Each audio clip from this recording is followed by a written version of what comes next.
नेपाल के काठमांडू में हिंसा के बाद अब हालात कंट्रोल में हैं, लेकिन अब सत्ता का संघर्ष शुरू हो गया है। नेपाल में अंतरिम सरकार बनाने की कोशिशें तेज हो गई हैं। आर्मी हेडक्वार्टर में इसे लेकर जेएनजी और अफसरों के बीच दूसरे दौर की बातचीत हुई। इससे पहले बुधवार को भी पहले दौर की बातचीत में कोई नतीजा नहीं निकला था। सेना ने सभी पार्टी और नेताओं से राय मांगी है। नेपाल के लाइटमैन कहे जाने वाले कुलमान घिसिंग पीएम की रेस में आगे चल रहे हैं। वहीं सुशीला कार्की के नाम पर फिलहाल सहमति नहीं बन सकी है। अंतिम फैसला होना अभी बाकी है। नेपाल में हिंसा के बाद अब हालात काबू में है, लेकिन अंतरिम सरकार को लेकर हलचल तेज हो गई है। मंथन और एक्शन का भी दौर यहां पर लगातार जारी है। नेपाल की एक एक अपडेट लगातार हम आपको दिखा रहे हैं और इसके साथ साथ आपको समझाने की कोशिश कर रहे हैं कि आखिर नेपाल में इस वक्त मौजूदा हालात क्या है और कैसे यहां पर जनता इस वक्त परेशान है। जेएनजी ने यहां पर अपने नेता की जो बिसात है उसको बिछा दी है और ऐसे में 2 दिन तक सुलगे काठमांडू की कुर्सी पर कौन बैठेगा, ये सबसे बड़ा सवाल है। नेपाल में हिंसा भले ही थम गया हो, लेकिन अब नेपाल में सबकी निगाहें सेना पर टिकी हैं। नेपाल में हिंसक प्रदर्शन के बाद राष्ट्रपति रामचंद्र पौडेल ने भी अपने पद से इस्तीफा दे दिया था। नेपाल में राष्ट्रपति, प्रधानमंत्री, गृह मंत्री समेत सभी मंत्री पद खाली हो चुके हैं। राष्ट्रपति किसी भी तरह का कोई फैसला नहीं ले पा रहे। एक तरह से सेना ने उनके हाथ बांध रखे हैं। साल 2023 में रामचंद्र राष्ट्रपति बने थे। हालांकि सुरक्षा जिम्मेदारी संभाल रही नेपाली सेना की भी आलोचना हो रही है। नेपाल की सत्ता से ओली सरकार को उखाड़ फेंकने के बाद जेएनजी के जो नेता है वो अपने अगले मिशन में जुट गए हैं। युवा नेताओं के बीच बयानों की जंग लगातार जारी है। हिंसा का ढीकरा सियासी पार्टियों पर फोड़ा जा रहा है। नेपाल में तख्ता पलट के बाद जेएनजी नेता आमने सामने आ गए हैं। कुछ नेताओं का कहना है कि उन्होंने शांतिपूर्ण विरोध प्रदर्शन की अपील की थी। हिंसा और आगजनी के पीछे राजनीतिक पार्टियों के कार्यकर्ता शामिल हैं। वहीं नेपाली कांग्रेस के महासचिव गगन थापा ने एक वीडियो संदेश जारी किया, जिसमें उन्होंने माना कि काठमांडू में हुई हिंसा में उनसे और सत्ता पर काबिज रही पार्टी के दूसरे नेताओं से कई गलती हुई। नेपाल में सोशल मीडिया पर प्रतिबंधों के खिलाफ शुरू हुआ हिंसक आंदोलन भले ही थम गया हो, लेकिन जेएनजी आंदोलन ने देश की राजनीति को झकझोर कर रख दिया है। और देखिए, नेपाल में तख्ता पलट के बाद नए नए सियासी समीकरण बनते दिखाई दे रहे हैं। सुशील कार्की के समर्थन में जेएनजी का एक धड़ा है, लेकिन वहीं दूसरी तरफ कई युवा नेता चुनाव के जरिए ही नई सरकार चुनने की बात कहते नजर आए। हिंसक प्रदर्शन के बाद नेपाल में तख्ता पलट के 2 दिन बीत चुके हैं, लेकिन अंतरिम सरकार के मुखिया के नाम पर सहमति नहीं बन सकी है। नेपाल में हालात हर पल बदल रहे हैं। नेपाल में नए पीएम के चुनाव को लेकर जेएनजी के नेता जुनल गदल ने कहा कि देश के संरक्षक के रूप में सुशीला कार्की को चुना जाना चाहिए। वहीं जेएनजी लीडर अनिल बनिया के मुताबिक उन्होंने ये आंदोलन बुजुर्ग नेताओं से तंग आकर किया था। हम संविधान बदलने की कोशिश नहीं कर रहे, बल्कि उसमें जरूरी बदलाव करने की कोशिश कर रहे हैं। 6 महीने के अंदर हम चुनाव लड़ेंगे। आंदोलनकारियों ने पहले पूर्व चीफ जस्टिस सुशीला कार्की का नाम आगे किया था, लेकिन फिर उनके नाम पर अंदरूनी विरोध होने लगा, जिसके बाद अब कुलमान घिसिंग के नाम को आगे किया गया है। और देखिए, प्रधानमंत्री केपी ओली शर्मा के पद से इस्तीफा देने के बाद नेपाल अभी सेना के कमांड में है, लेकिन अंतरिम सरकार को लेकर सुगबुगाहट यहां और भी ज्यादा तेज हो गई है और इसे लेकर कई नामों की चर्चा है, लेकिन सबसे आगे बालन शाह और सुशीला कार्की दिख रहे हैं। जेएनजी ने बुधवार को वर्चुअल मीटिंग की, जिसमें पूर्व चीफ जस्टिस सुशीला कार्की का समर्थन किया गया है। हालांकि कुछ प्रदर्शनकारियों ने विरोध किया, लेकिन बाद में वो भी समर्थन में आ गए। खुद बालन शाह ने सुशीला कार्की का समर्थन करते हुए जल्द ही नेपाल को अंतरिम सरकार मिलने की बात कही है। ऐसे में लग रहा है सुशीला कार्की ही अंतरिम पीएम बनेंगी। मध्य प्रदेश की राजधानी भोपाल में 2 मस्जिदों को लेकर विवाद शुरू हो गया है। हिंदू संगठन मस्जिदों को अवैध बताकर एक्शन की मांग कर रहे हैं, तो वहीं मुस्लिम संगठनों का कहना है कि अगर मस्जिद टूटी तो सिर यहां कटवा देंगे। अब सवाल यह है कि आखिर अवैध एक्शन होता है तो फिर दिक्कत क्यों, और क्यों बाबर वाली मानसिकता अभी भी जिंदा रखने की कोशिश की जा रही है। और अवैध मस्जिदों को लेकर हिंदू संगठन के लोग सड़कों पर आ गए हैं। मस्जिदों पर जल्द से जल्द एक्शन लेने की मांग को लेकर नारेबाजी कर रहे हैं।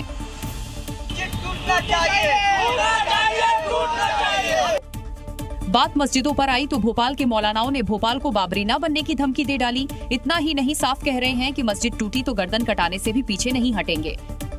बाबरी 2 नहीं बनने देंगे। हम अपनी गर्दनें कटाने के लिए तैयार है, अपनी जान देने के लिए तैयार है, लेकिन हम किसी भी कीमत पर मस्जिद पर आंच नहीं आने देंगे। मौलाना की मुगलिया जिद पर हिंदू उत्सव समिति के अध्यक्ष ने पलटवार किया है और तत्काल बुलडोजर चलाने की मांग की है।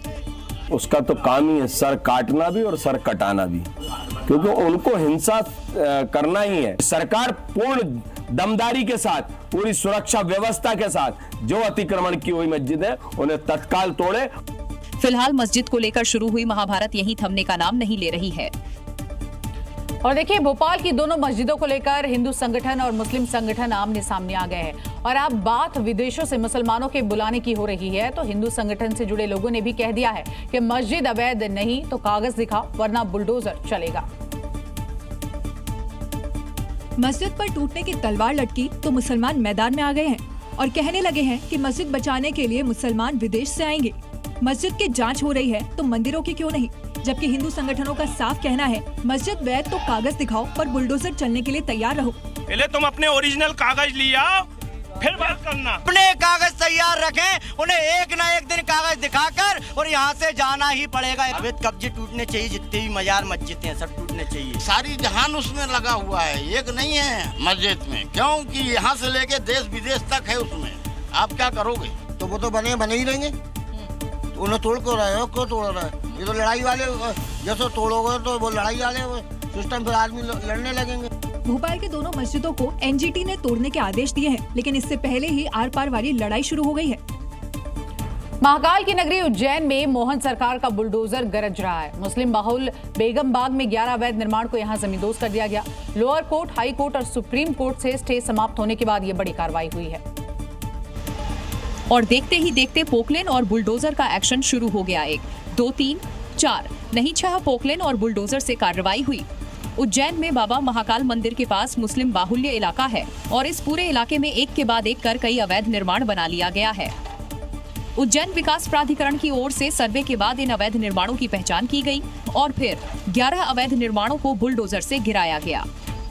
पीला पंजा पूरी ताकत के साथ चल रहा है, एक एक कर सभी अवैध निर्माण को तोड़ा जा रहा है। देखते ही देखते अवैध निर्माण को बुलडोजर ने मिट्टी में मिला दिया। खास बात यह है कि ये पूरी जमीन उज्जैन विकास प्राधिकरण की है और यहाँ पर धर्म विशेष के लोगों ने कब्जा कर लिया था। इससे पहले जून 2025 में भी इसी इलाके में अवैध निर्माण को हटाया गया था।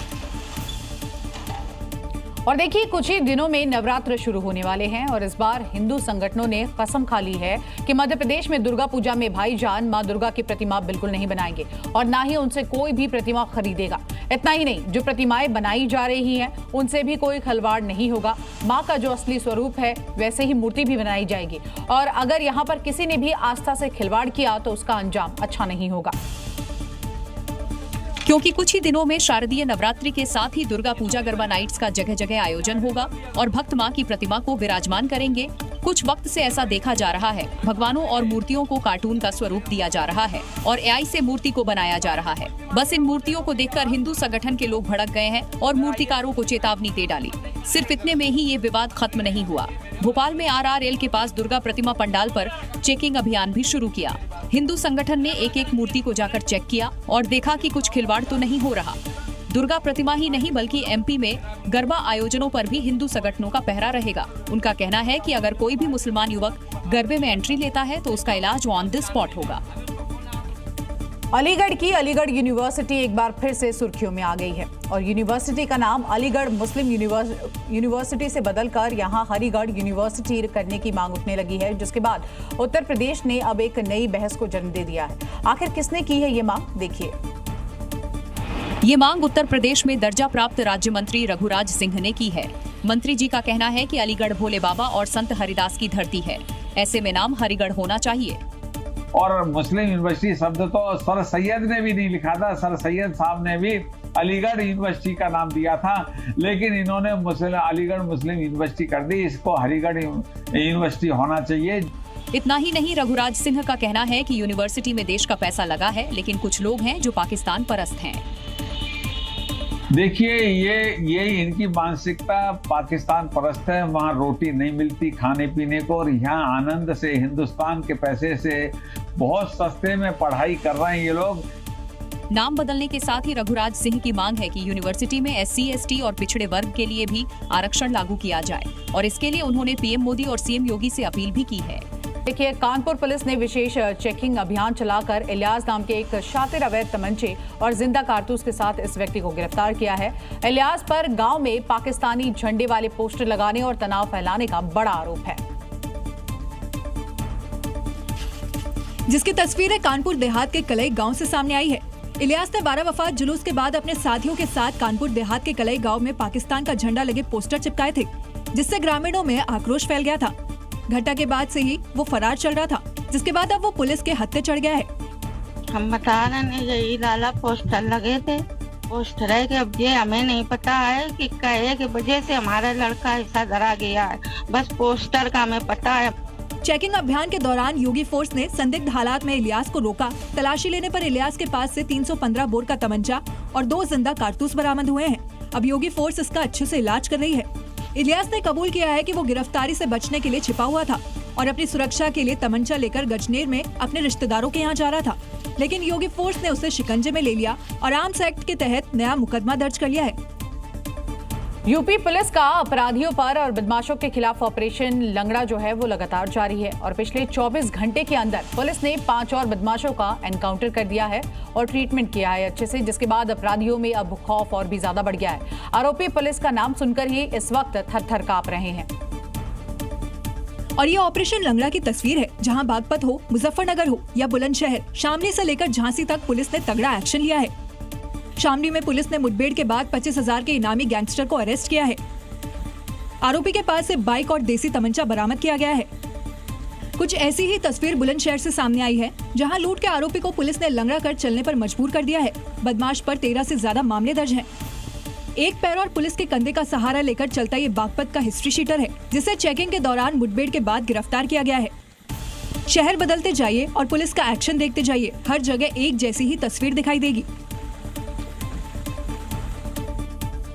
और रायबरेली दौरे पर कांग्रेस सांसद राहुल गांधी ने एक बार फिर से वोट चोरी के मुद्दे पर बीजेपी और चुनाव आयोग पर निशाना साधा है। राहुल गांधी ने दावा किया कि देश में वोट चोरी कैसे हो रही है वो इसका खुलासा करेंगे, जिसकी वजह से देश की राजनीति में एक बार फिर से भूचाल आ जाएगा। राहुल गांधी ने रायबरेली में एक बार फिर मीडिया के सामने ये दावा किया कि वोट चोरी से सरकारें बन रही हैं। सच्चाई है कि वोट चोरी करके सरकारें बन रही हैं। हम गारंटी करके आपको प्रूफ देने वाले हैं। राहुल गांधी ने कहा, पूरे देश में वोट चोर गद्दी छोड़ का नारा चल रहा है, ये आग जैसा फैल रहा है, ये सच्चाई है। वोट चोरी करके सरकारें बन रही हैं। महाराष्ट्र, कर्नाटक और हरियाणा के इलेक्शन में वोट चोरी हुई है। हमने कर्नाटक सेंट्रल का ब्लैक एंड व्हाइट सबूत दिया। राहुल गांधी ने कहा, हम गारंटी करके वोट चोरी के सबूत देने वाले हैं। हम और डायनामिक एक्सप्लोसिव सबूत देंगे। भाजपा के लोग इरिटेट हो रहे हैं। मैं कहना चाहता हूं कि इरिटेट मत होइए, क्योंकि हाइड्रोजन बम आएगा तो सब साफ हो जाएगा। राहुल के इन आरोपों पर बीजेपी ने भी करारा पलटवार किया है। उपराष्ट्रपति चुनाव में वोट चोरी के राहुल गांधी के आरोपों के बाद अब टीएमसी सांसद अभिषेक बनर्जी ने वोट बिक्री के गंभीर आरोप लगा दिए हैं। टीएमसी सांसद ने दावा किया है कि उपराष्ट्रपति चुनाव में एक वोट के लिए 15 से 20 करोड़ रुपए खर्च किए गए। कोलकाता में टीएमसी सांसद अभिषेक बनर्जी ने मोदी सरकार पर हमला बोला। आप जनता के प्रतिनिधियों को खरीद सकते हैं, जो चुन के आए, जो सरकार में बैठे हैं, उनको आप खरीद सकते हो। जो हार के विपक्ष में बैठे हैं, ईडी सीबीआई के डर से उनको खरीद सकते हो, लेकिन जनता को खरीद नहीं सकते। जिस पर अब बीजेपी प्रवक्ता शहजाद पूनावाला ने करारा पलटवार किया। ये पैटर्न बन चुका है इन दोनों ही नेपो किड्स का कि भाई जब चुनाव हारते हैं तो चुनाव क्यों हारे उस पर विश्लेषण करने के बदले कभी संस्थाओं पर सवाल खड़े करते हैं, कभी ईवीएम पर सवाल खड़े करते हैं। इसमें तो ईवीएम भी नहीं था। शहजाद पूनावाला ने कहा कि ये कहना चाहते हैं कि इंडिया अलायंस के जो नेता हैं, सांसद हैं, वो टिकाऊ नहीं बिकाऊ हैं। इसका मतलब ये है कि ये अपने ही नेताओं की नैतिकता पर सवाल खड़े कर रहे हैं। दिल्ली पुलिस की स्पेशल सेल ने एक बड़ी आतंकी साजिश को नाकाम कर दिया है। 5 राज्यों में ताबड़तोड़ छापेमारी के बाद ISIS मॉड्यूल पर काम करने वाले आतंकियों को धर दबोचा गया है। दिल्ली को दहलाने की बड़ी साजिश का पर्दाफाश हुआ है। दिल्ली पुलिस की स्पेशल और सुरक्षा एजेंसियों ने ISIS मॉड्यूल का भंडाफोड़ करते हुए 5 संदिग्ध आतंकियों को धर दबोचा। पकड़े गए 5 संदिग्ध आतंकियों में 2 दिल्ली से और एक मध्य प्रदेश, तेलंगाना के हैदराबाद और झारखंड के रांची से है। रांची के एक लॉस ग्रुप का हेड असर दानिश, दिल्ली से आफ्ताब सूफियान नाम के युवकों को गिरफ्तार किया गया है। दिल्ली, मुंबई, मध्य प्रदेश, झारखंड और हैदराबाद में छापेमारी के बाद ये गिरफ्तारी हुई है।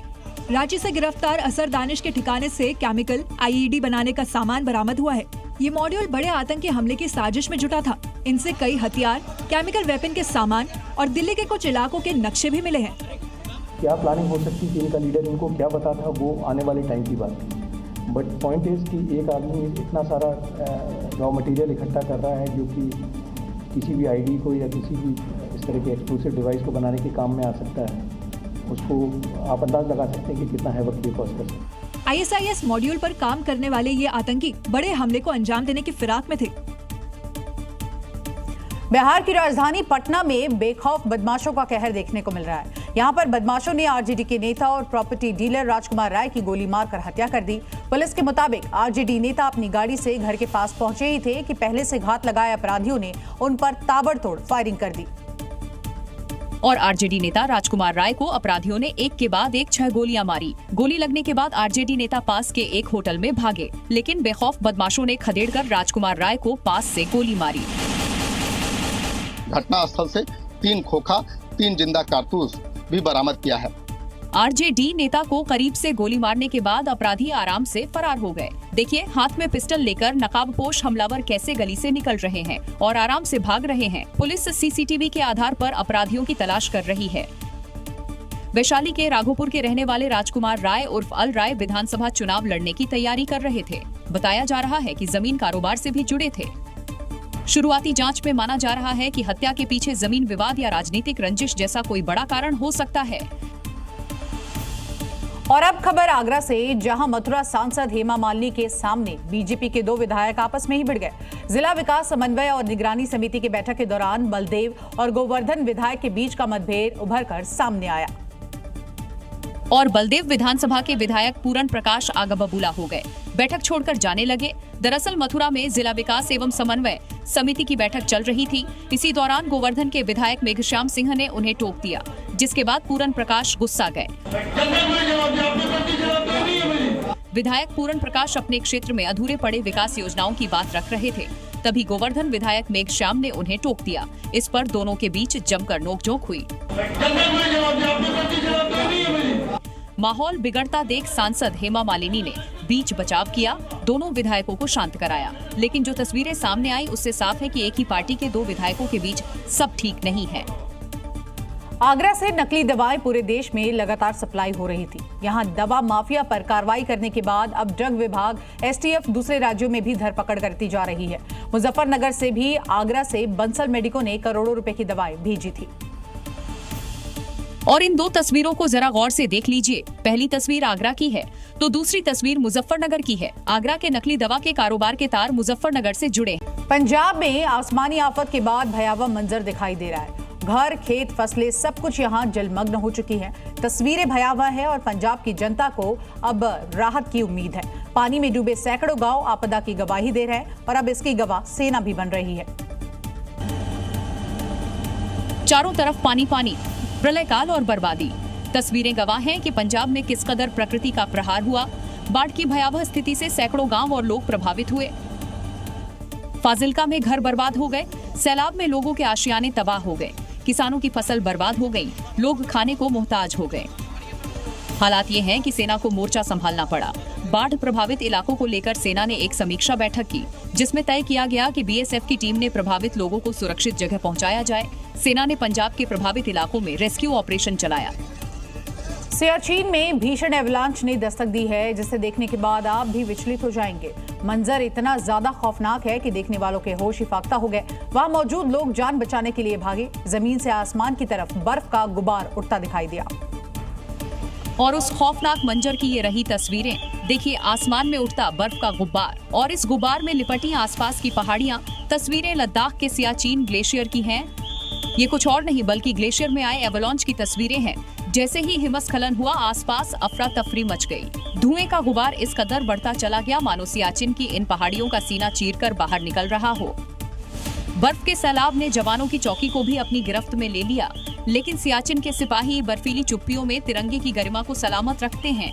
जिसने भी तस्वीरों को देखा वो हैरान हो गया। बताया गया कि उस वक्त सेना के कुछ जवान पेट्रोलिंग कर रहे थे। इससे पहले बेस कैंप के पास एवलांच में 2 अग्निवीर समेत सेना के 3 जवान शहीद हुए थे। पड़ोसी मुल्क पाकिस्तान बहुत बड़े बाढ़ संकट से इस वक्त जूझ रहा है। लाखों लोगों की जिंदगी तबाह हुई। 25 जिलों के करीब 4100 गांव में इस वक्त हाहाकार मचा हुआ है। बताया जा रहा है कि पाकिस्तान की 4 करोड़ से ज्यादा की आबादी बाढ़ से प्रभावित है। इंडोनेशिया में बारिश और बाढ़ की वजह से भारी तबाही मची है। बाली में सड़कों पर पानी बह रहा है। कई इलाके इस वक्त जलमग्न हो चुके हैं। कई इमारतों पर यहां ढहने का भी खतरा मंडरा रहा है, तो कई जल समाधि ले चुके हैं। और अब अपनी सांसें थाम लीजिए। देखिए कैसे सिर्फ 4 सेकंड में ये 4 मंजिला इमारत ताश के पत्तों की तरह ढह गई। इंडोनेशिया के बाली द्वीप में भीषण बारिश हो रही है, जिसके बाद सड़कों पर पानी ऐसे बह रहा है जैसे नदी बह रही हो। लगातार बारिश और पानी की तेज धार ने इमारतों की नींव को हिला दिया है। बाली इंडोनेशिया का मुख्य पर्यटक स्थल है, लेकिन बाढ़ बारिश के कारण फिलहाल यहाँ लोग जाने से बच रहे हैं। इन तस्वीरों को देखने के बाद तो शायद ही कोई अभी जाने का प्लान बनाएगा। उत्तर अमेरिका के मेक्सिको में इस साल रिकॉर्ड तोड़ बारिश हुई है। बड़ा हिस्सा बाढ़ की चपेट में आ गया है और बारिश के बाद शहरी इलाके में यहाँ जनजीवन पूरी तरह से ठप हो गया है। जो भी जहाँ रहा वहीं पर ठहर गया है, क्योंकि यहाँ पानी की धार सब कुछ बहा ले जाने के आतुर है। कार के पानी की उफनी धार को ये शख्स पार करने की कोशिश करता है। मुश्किल से 1, 2, 3 कदम आगे बढ़ता है और फिर पानी में गिर जाता है। उठकर आगे बढ़ने की कोशिश करता है, लेकिन पानी की धार इतनी तेज है कि वो उसे पीछे धकेल देती है। बारिश के बाद सड़कों पर सैलाब आ गया है। पानी की बहती धार को देखकर कोई आगे बढ़ने की हिम्मत नहीं कर पा रहा है। मेक्सिको में इस साल भारी बारिश हुई है और बड़ी आबादी बाढ़ से प्रभावित हुई है। फ्रांस में राजनीतिक घमासान के बीच कुदरत का कहर भी टूटा है। तेज तूफान और भारी बारिश के चलते समंदर में यहाँ खौफनाक लहरें उठ रही हैं और हालात अब इतने बिगड़ चुके हैं कि लोगों को समुद्र तट से अब दूर रहने की सख्त चेतावनी दी गई है। आप भी इन तस्वीरों में देखिए फ्रांस के तटवर्ती इलाकों में कुदरत का तांडव कैसे कहर बरपा रहा है। तेज रफ्तार हवाएं, मूसलधार बारिश और समंदर में उफान दिलों में दहशत पैदा करने के लिए काफी है। समंदर में उठती ये लहरें किसी डरावने सैलाब का इशारा कर रही हैं। मौसम विभाग ने तूफान को लेकर रेड अलर्ट जारी कर दिया है। लोगों को समुद्र तट से दूर रहने की सख्त हिदायत दी गई है। राहत और बचाव टीमें अलर्ट मोड पर हैं, लेकिन मौसम की मार थमने का नाम नहीं ले रही है। खबर है कि कई इलाकों में जनजीवन अस्त व्यस्त हो गया है। बिजली गुल है, सड़कें पानी में डूबी हैं और स्कूल कॉलेज एहतियातन बंद कर दिए गए हैं। फिलहाल फ्रांस में हालात बेहद गंभीर बने हुए हैं। प्रशासन अलर्ट है और लोगों से मौसम विभाग की चेतावनियों का पालन करने की अपील की जा रही है। अब बात रूस की करते हैं। रूस के दागिस्तान का बुनाइस्क में पानी यहाँ पर देखने को मिला है। बारिश के बाद यहाँ पर आई भीषण बाढ़ ने शहर को ही अपनी गिरफ्त में ले लिया है। सड़कों पर सैलाब दिखा तो वहीं लोग पानी से लबालब सड़कों के बीच ही घिरे नजर आए। रूस के बुनाइस्क में हालात इतने बेकाबू की सड़क पर सैलाब है, जिसके बीच लोग फंसे दिखाई दे रहे हैं। डस्टबिन भी तिनके की तरह बांट के पानी में बह रहे हैं। सड़कें नदी में तब्दील। पानी की रफ्तार इतनी तेज है कि जो इसकी जद में आए बह जाएगा। सड़क पर रुकी और डूबी गाड़ियां। पानी दरिया की तरह बहता गया। सड़क पर अचानक पानी बढ़ता ही गया और लोगों को किसी भी तरह निकलने का मौका नहीं मिला। पानी के तेज बहाव लोगों के लिए चुनौती बन गया। सैलाब के बीच लोग गाड़ी के साथ सड़क पर ही फंस गए। जो अपने घरों में वो कैद हो गए। बाहर हालात भयावह दिखाई दिए। वीडियो देखने के बाद ये कहना गलत नहीं होगा कि प्रकृति जब अपना रूप बदलती है तो इंसान की ताकत भी लाचार नजर आती है। सिंगापुर जाने वाली एयर इंडिया की फ्लाइट में 200 से ज्यादा यात्रियों को दिल्ली हवाई अड्डे पर परेशानी का सामना करना पड़ा। विमान का एयर कंडीशनिंग सिस्टम खराब था, जिसकी वजह से यात्रियों को 2 घंटे तक बैठाने के बाद उतार दिया गया और एक एक कर यात्री विमान से उतरने लगे। बताया जा रहा है कि बोइंग 787-9 ड्रीम लाइनर विमान बुधवार की रात 11 बजे उड़ान भरने वाला था। यात्रियों को टर्मिनल भवन ले जाया गया। विमान में बैठाया गया, लेकिन ना विमान में लाइट जली, ना एसी चला। गर्मी से बेहाल कोई पंखा झेल रहा था तो कोई एसी चलाने की मांग कर रहा था। एसी चला दो भाई। विमान में सवार यात्रियों के मुताबिक एयर कंडीशनिंग सिस्टम और बिजली की आपूर्ति खराब थी। यात्री ठीक करने की मांग करते रहे, लेकिन 2 घंटे बाद सभी यात्रियों को इस विमान से नीचे उतारा गया। हाल के दिनों में इंटरनेशनल फ्लाइट्स में गड़बड़ी की शिकायतें आ रही हैं। जरूरत है विमान कंपनियां इसे उड़ान से पहले ठीक करे। उत्तर प्रदेश के बदायूं में पुलिस ढोल नगाड़े के साथ फरार आरोपियों के घर पहुंची। घर पर यहां इश्तिहार भी चिपकाया गया और चेतावनी दी कि अगर वो सरेंडर नहीं करेंगे तो आने वाले दिनों में बड़ा एक्शन होगा। क्योंकि आरोपी वारदात के बाद फरार चल रहे हैं, रुस्तम टोला के सुहेल, कैफ, यासिर और फाजिल के घर पुलिस बैंड बाजा के साथ पहुंची। आगे आगे बैंड बाजा वाले चल रहे थे, पुलिस पीछे पीछे चल रही थी। पुलिस ने आरोपियों के घरों पर इश्तिहार चिपकाया और जल्द से जल्द सरेंडर करने को कहा।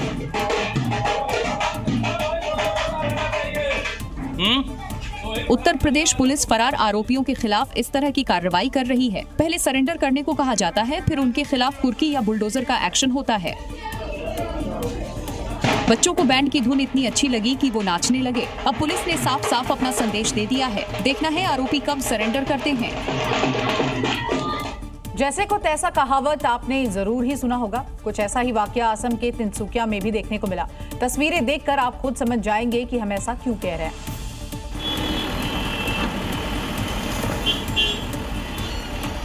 कुछ समझे, अगर नहीं तो चलिए हम समझा देते हैं। कचरे की ये तस्वीरें तो आपने देखी। मामला असम के तिनसुकिया का है, जिसे जैसे को तैसा कहे या फिर नगर निगम का बुलडोजर वाला सबक, दोनों ही बात गलत नहीं है। एक बार फिर ध्यान से देखिए। दरअसल वीडियो में नजर आ रहा शख्स कोई और नहीं बल्कि वही दुकानदार है जिसकी दुकान के बाहर नगर निगम के बुलडोजर ने कचरा डाला है। अब आप सोचेंगे कि नगर निगम का काम सफाई करना होता है, लेकिन दुकानदार की दुकान के बाहर कचरा क्यों डाला गया? तो ऐसा इसलिए क्योंकि ये दुकानदार बार बार मना करने के बावजूद रात के समय सड़क पर कचरा डाल देता था। इसे समझाया गया लेकिन ये नहीं माना। बार बार मना करने के बाद भी कचरा सड़क पर ही डाला। तो नगर निगम ने सबक सिखाने के लिए अनोखा तरीका निकाला। फिर क्या था, बुलडोजर गरजा और सारा का सारा कचरा ले जाकर दुकान के बाहर कूड़े का पहाड़ बना दिया। ये वीडियो सोशल मीडिया पर भी वायरल हो गया है और लोगों ने इस कार्रवाई पर अलग अलग प्रतिक्रिया भी दी है।